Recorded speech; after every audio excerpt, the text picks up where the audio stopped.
Welcome to the Michigan Runner Show. Join us each time as we explore the people, the places, and the events that shape our great sport. Okay, well, we're here at the big track championships here in Sacramento, and we took time away from that to honor the legendary Coach Hart, who has been coaching at Baylor for 42 years and has had a string of successes with great athletes, and USATF gave him a legendary award today. So how does that feel, Coach Hart? Well, it's a great honor because there's so many deserving coaches in our profession. So I consider it one of the finest honors I've ever received. You've coached so many Olympians and all this other athletes. What was the key to your success for coaching? The fact that I was blessed that I got to coach in high school for one thing. I didn't go straight into college coaching. I worked 6 years at a high school, which was a real learning experience. It was a great high school. I turned out some good teams there. We were state champions every year, but I learned a lot of track right there.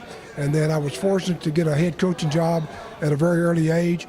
But I think learning from the athletes, I was always willing to listen and to read, and even today I don't think I know the event. Everybody thinks that, I know. That's not true.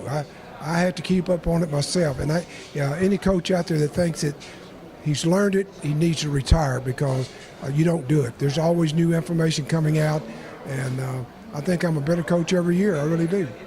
What made you specialize coaching in the 400 meters, of course, of all the events? Why did you pick that one? Well, and that's kind of a touchy point. I've told my wife on my tombstone, put down track coach. Don't put for. I love being known for an event, and that usually happens to a lot of coaches. But in my early career, we had success in a lot of events.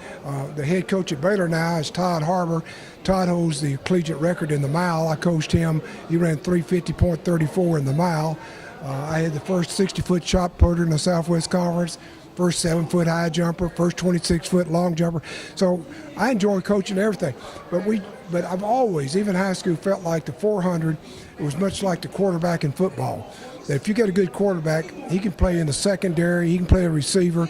That if you have good quarter milers, you're going to have a good track team, because they can run the 200, they can run the 800, the 400, intermediate hurdles, both relays. So if you develop that area, a lot of things can branch off from it. So basically, and then we had success in the 400 really before Michael. Michael made us probably more famous, certainly, but I had NCAA champions prior to Michael, so it goes further back.